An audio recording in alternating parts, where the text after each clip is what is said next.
मालिक की जो प्रजा है, मालिक की जो सृष्टि है,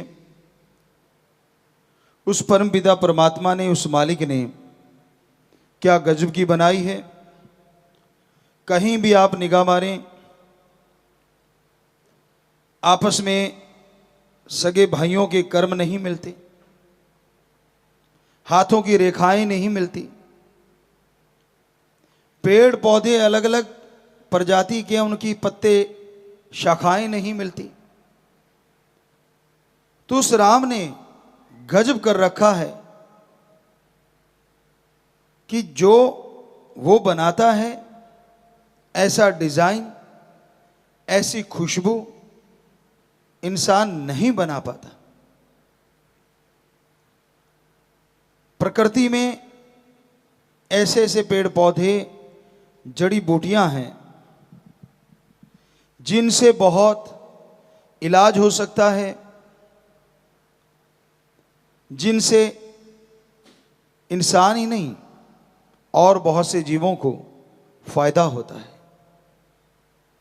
जंगली जीव रिसर्च जब की गई तो ये पाया जाता है ऐसी ऐसी जड़ी बूटियां जाके खाते हैं जिससे उनकी तकलीफ दूर हो जाए। आयुर्वेदा में जो लिखा और उसके अलावा जो अनुभव किया गया वो यही था कि बंदर हैं, कुछ और जीव हैं, वो जब जंगलों में घूमते थे, कोई चोट लग गई, कोई मुश्किल आ गई, तो जाके किसी पौधे को, फड़पत्तियों को, पेड़ को जाके वो खाते थे, उनकी छाल खाते थे, पत्ते फूल खाते थे, तो वो ठीक लगते थे उसके बाद, और फिर बिल्कुल ठीक हो जाते थे। तो वैद्य, आज के अकॉर्डिंग डॉक्टर कह लो, उन्होंने उन पशुओं को फॉलो किया और देखा कि वाकई जड़ी बूटियों में तो बड़ी ताकत है। बड़ी बड़ी ऐसी प्रकृति प्रभु ने बनाई है जिससे पूरी मानवता का भला किया जा सकता है। तो उससे फिर दवाइयां बनती गई। लेकिन आज ऐसा दौर आ गया है, हर चीज में बिजनेस, व्यापार ज्यादा हो रहा है। जान बचाने के लिए दवाओं का इस्तेमाल होना चाहिए, लेकिन आज उन्हीं दवाओं का गलत इस्तेमाल करके लोगों की जान भी जा रही है। जिसे ड्रग कहें, नशा कहें, बच्चे उसको उसी रूप में लेते हैं और फिर बुरा हाल हो जाता है। बहुत से ऐसे मां बाप जो इस लम्हों से गुजरे होंगे, जिन्होंने उन पलों को जिया होगा जब उनके सामने उनका घर का चिराग, बेटी या बेटा, नशे की वजह से तड़प तड़प के मर रहा या मर रहा था। उन पलों का एक मां से पूछा जाए, एक बाप बहन बेटी से पूछा जाए, तो वो ही जानती है दर्द क्या होता है। और ये सब क्यों हो रहा है? चंद नोट कमाने के लिए, बिजनेस, व्यापार के लिए, और कोई मतलब नहीं है। पैसा कमाने के लिए नशों के व्यापारी ये कार्य करते हैं, नशा लाते हैं, कोई रुकावट नहीं आ रही उनको। हालांकि कोशिशें की जा रही हैं कि नशा खत्म किया जाए, और यकीन मानो जब ये कोशिशें बड़ा रूप धारण कर लेंगी तो नशा भी खत्म होगा और व्यापारी भी, व्यापार बदल जाएंगे।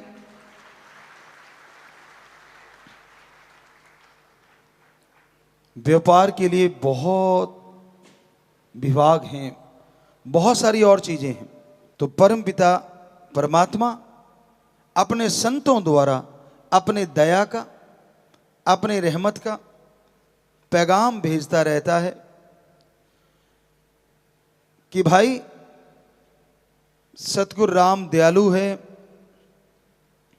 अगर आप सुन के अमल करोगे तो वो दया का सागर आप पे इतनी दया मेहर बरसाएगा कि आपके घर, आपके आंगन छोटे पड़ जाएंगे और उसकी मूसलाधार कृपा दृष्टि बरसती चली जाएगी, रहमो करम बरसता चला जाएगा।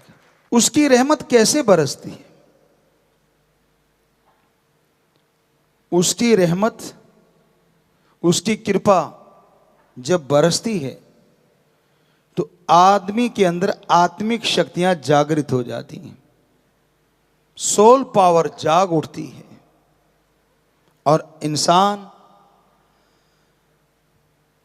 वो सोच लेके आता है जो उसने कभी कल्पना नहीं की होती। आप सत्संगी हैं, वचनों पे ठोक के पहरा देते हैं, दृढ़ यकीन रखते हैं, सुमरन करो और सुमरन से पहले प्रार्थना करो।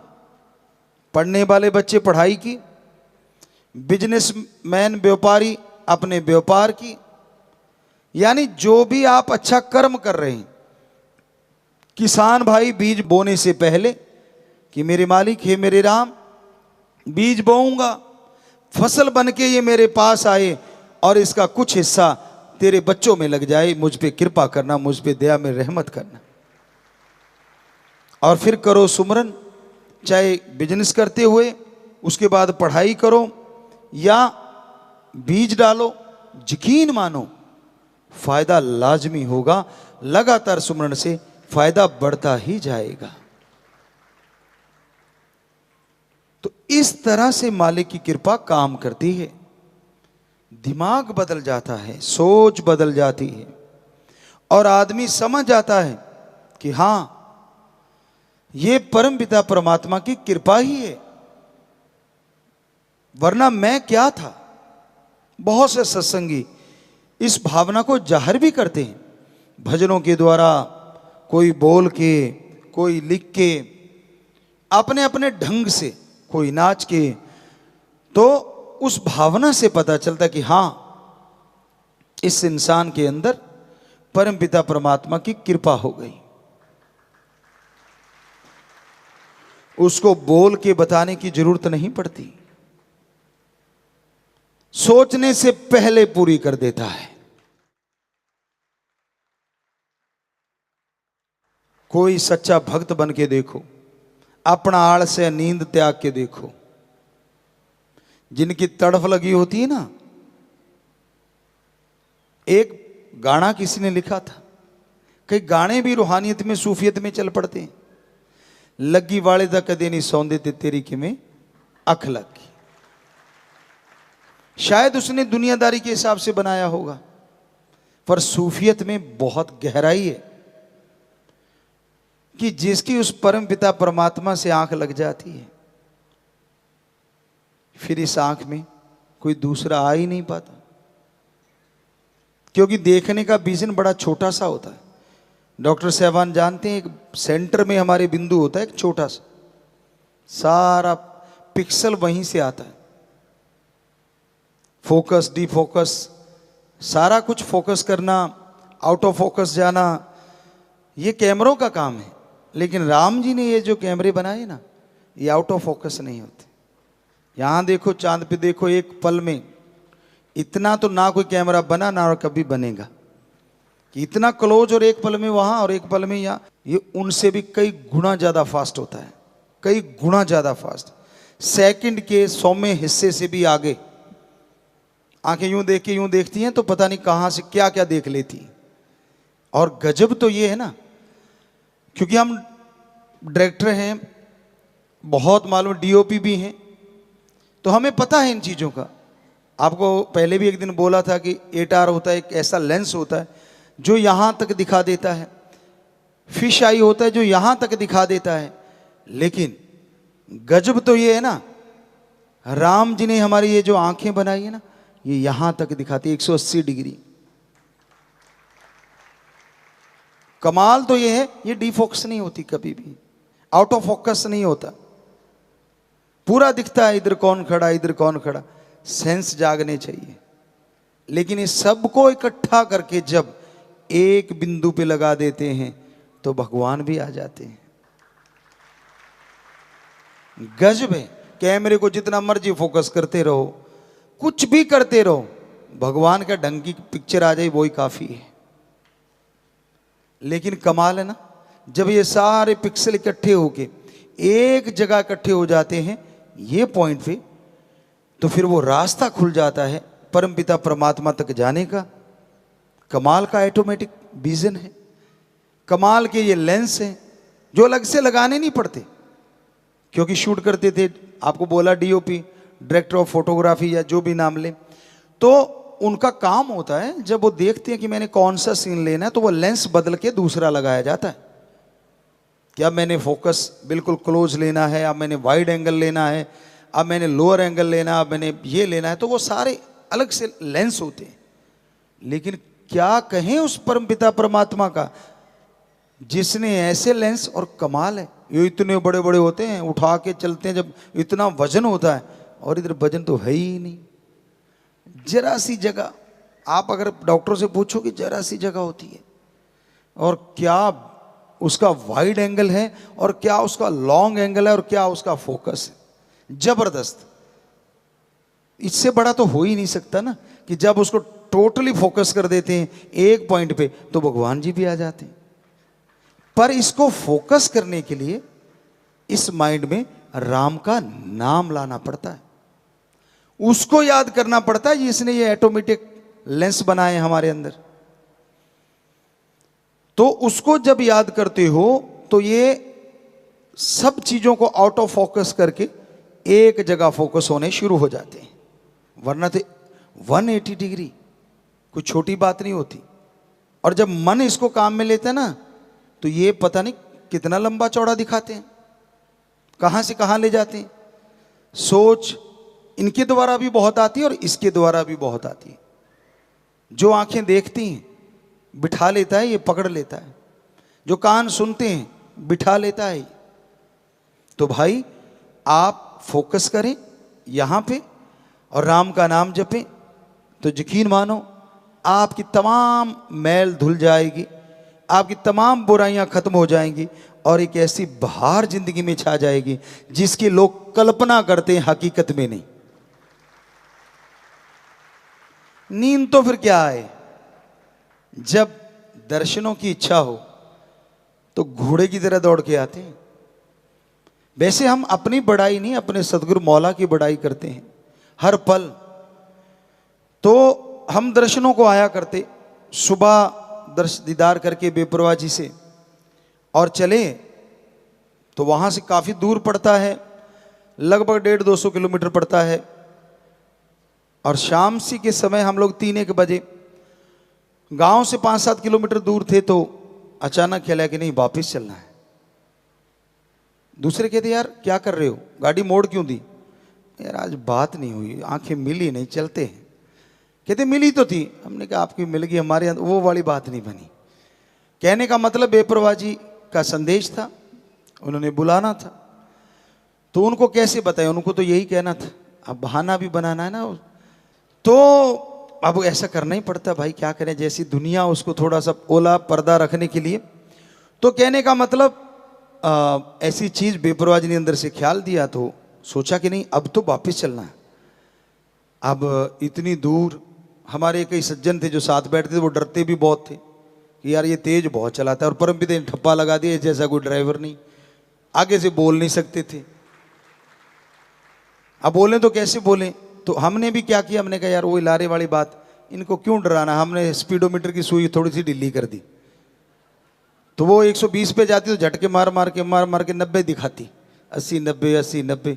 तो हमने उसका चमचा दबा दिया गाड़ी का, तो वो 120 तक जाती थी बेचारी, वो उतनी भाग ली। और 3 बजे वहाँ से टर्न मारा और शायद 5:30 5 सवा 5 5:30 हम 2.5 घंटे में, जो कि बहुत टाइम लगता था। वो कहते यार भाग तो उतनी रही है, ये स्पीडोमीटर दिखा रहा है लेकिन पेड़ों को देखते तो बड़ी तेजी से घूम रहे हैं। हमने कहा ये आपके ना थोड़ा सा वो हो गया, सफ़र का नशा चढ़ा हुआ, आंखें बंद करो, थोड़ा सुमरण करो, भक्तजन हो आप। तो बेचारे सुमरण करने लग जाते, और उनको क्या पता कि सुई ढीली है। कहते यार ये झटके से मारती है। हमने कहा खराब हो जाती हैं, अब इतनी कौन सा मत्था मारे, ठीक है जो चल रहा। तो जा पहुंची और बेप्रवाह जी मजलिस करके 6 बजे थे या 5:30, अब हमें पूरा वो ध्यान में नहीं है। तो उस टाइम बेप्रवाह जी तेराबास में मस्ताना जी धाम में जो हॉल की तरफ गेट है, शायद उसी तरफ से जा रहे थे अंदर। तो हम जा पहुंचे, कहते हमें मिली आंखों से आंखें। कहते अच्छा आ गए। हमने कहा आप बुलाओ और हमारी औकात, ये आंखों की बातें होती हैं। तो कहने का मतलब बेपरा जी के हाजिर हुए और फिर बात पूछी। कहते अच्छा, बेपरा जी फरमाने लगे, हंस पड़े, मुस्कुराए। कहते आप फिर आगे, सुबह तो मिले थे भाई। अब उन्होंने भी यही कहा था, यार सुबह तो मिल के आए। वो हमें देखने लगे। कहते अच्छा कोई बात नहीं, अब आए हो तो आपा ये सेवा करनी है, ये काम करना है। बेपरा जी खड़े रहे और इधर से हमारा प्रोग्राम चलता रहा। उनसे जुबान से बातें हो रही थी और हमारे नैनों से चल रहा था प्रोग्राम। तो वो सारी बातें जब पूरी हो गई, कहते अच्छा अब तो हो गया काम। अब उनको ये समझना है कौन सा काम हो गया। वो कहते हाँ जी दर्शन हो गए पिताजी, अब ठीक है। कहते अच्छा फिर अब जाना चाहो तो जाओ। तो हमें क्या लगे, बोल अब फिर तो नहीं ले आएगा वापस।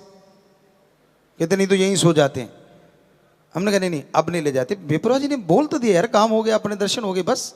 तो बड़े खुश, कहते हाँ यार वाकई दर्शन तो हो गए। यार तूने गाड़ी बता, सच बता कितनी थी। हमने कहा आपकी सुई बताती है, हमें सच झूठ का क्यों पूछते हो। कहते सुई तो 80-90 पे रही। वो जाते टाइम भी बेचारी वो हम 80-90 ही चलाई, तो वो 80-90 पे धक्का मार मार के आ जाती थी, उससे आगे नहीं जाती थी, ये पक्का था उसका। तो कहते हाँ यार अब भी उतनी ही जा रही है। पर पेड़, हमने कहा अंधेरे में पेड़ कैसे घूमेंगे। तो हम लोग घर पहुंच गए। तो कहने का मतलब जब लगी होती है ना तो फिर लगी होती है। खसम को भी पता होता है उस राम को, सतगुरु मौला को। और कई ऐसे होते हैं यहां सोए रहते हैं, उठ के आने में भी यूं डगमगाते हुए यूं आएंगे, बड़ा तरस आता है। अरे जिनको नसीब है वो नसीब बनाना नहीं चाहते, और जो नसीब बनाना चाहते कई बार नसीब नहीं हो पाता। पर हमेशा ऐसा नहीं रहने वाला। जिनको चाहते हैं उनके तो जरूर बनने हैं, वो घर बैठे तो भी बन जाएंगे। और ये अब मत समझो कि यहां बैठा वो ज्यादा ही बनवा लेगा। अब जिसको इच्छा ही नहीं है, नींद नहीं मार रखा है, उठ के आने में तकलीफ, चलने में तकलीफ, पांव घसीट घसीट के चलना, ऐसे लगता है जैसे अमली आ रहा हो। जो यार का अमली होता ना तो कहता है पंख लगा दे यारा उड़ के आ जाऊं। जो राम का आशिक होता है, परमपिता परमात्मा का आशिक होता है, तो आशिक तो उसके बन के रहो।